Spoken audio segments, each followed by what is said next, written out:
আমরা মনে করি এই সংস্কারগুলো করা উচিত। এমনকি অন্তর্বর্তী সরকার তো প্রস্তাবও করতে পারে যে এই সংস্কার করে বাংলাদেশ ভালো জায়গায় যাবে। আমাদের লক্ষ্যটা কি ছিল? এত বড় জীবন দেওয়া লড়াই কেন হলো? কারণ সবাই যে বাংলাদেশটা বলতে চান, সবাই যে বাংলাদেশে অত্যাচার, নির্যাতনের, শোষণের, বঞ্চনার দেশ, বৈষম্যের দেশ, সেটা অবসান হোক। সেই জায়গাতে আমরা একটা সুন্দর বাসযোগ্য ভালোবাসার মতো একটা দেশ করতে চাই। তো সেটা যদি করতে চাই তাহলে সেই রকম করেই তো সংস্কার করতে হবে, সবাই মিলে করতে হবে। সেই জায়গাতে ধান্দাবাজ লোকজনকে আপনি উপদেষ্টা বানাবেন, ধান্দাবাজ লোককে আপনি বড় বড় অফিসের জায়গায় দেবেন, সেটা করতে হবে না। আর জিজ্ঞেস করলে কোনো জবাব দেবেন না। রাষ্ট্রপতিরা থাকতে পারবে না, হুলস্থুল হয়ে গেল না? উনি তো আছেন, কেন আছেন? সরকার বলেছে কিছু? আছেনই কেন আর চলেই যাবেন কেন? কিছু তো বলেননি। ঠিক একইভাবে এই যে উপদেষ্টাদের কথা বলছেন, এই উপদেষ্টাদের নিলেন কেন, কি কারণে, কিচ্ছু বলতে পারেননি। অন্য যে কোনো বিষয়ে প্রশ্ন করবেন, এই সরকার কোনো জবাব দেয় না। অথচ এই সরকারের কাজই ছিল সবার সাথে মিলে মিশে একটা ঐক্যমত্য তৈরি করা, একটা জাতীয় ঐক্য তৈরি করা। ভুলে গেলে তো চলবে না যে আমাদের এই বিজয়কে ধ্বংস করে দেওয়ার জন্য কি রকম করে অতীত সরকার চেষ্টা করছে আর তাদেরকে মদত দিচ্ছে পাশে।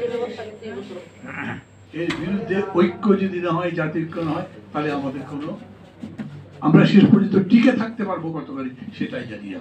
আমি এটা বলি, ডক্টর ইউনূস আছেন বলে আমাদের অর্থনীতি একটু গতি ফিরছে। কেন? আগের সরকারকে কেউ বিশ্বাস করতো না, বিদেশ থেকে টাকা দিত না, টাকা দিলেও সেটা ব্যাংকের মাধ্যমে দিত না, চুরি করে দিত অন্য জায়গায়, ফলে রিজার্ভ আমাদের খারাপ ছিল। কিন্তু এইবারে আমরা রিজার্ভের থেকে কোনো বড় রকম সমস্যা না করেও আউটপুট পেমেন্ট দিয়েছি, রিজার্ভে টাচ না করেও আমরা ফরেন লোন যেগুলো ছিল সেগুলো সার্ভিসিং করেছি।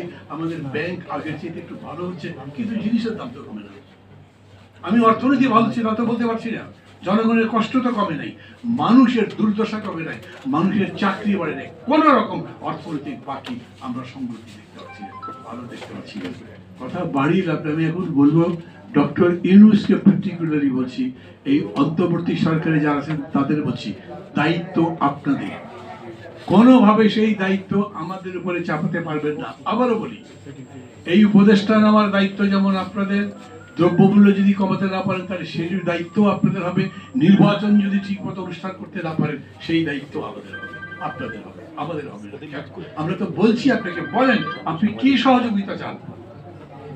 আপনারা বুঝতে পারেন না, ইউনূস সাহেবরা বোঝেন না, অনেকে বোঝে না।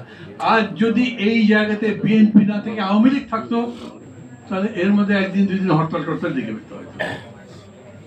বিএনপিতে হরতালের কাজ যায়নি, আমি ধন্যবাদ দিই কিন্তু তাদেরকে। আমার বিএনপির সমালোচনা আছে বেশ কিছু, আমি তো বিএনপি করি না, কিন্তু আমি মনে করি এই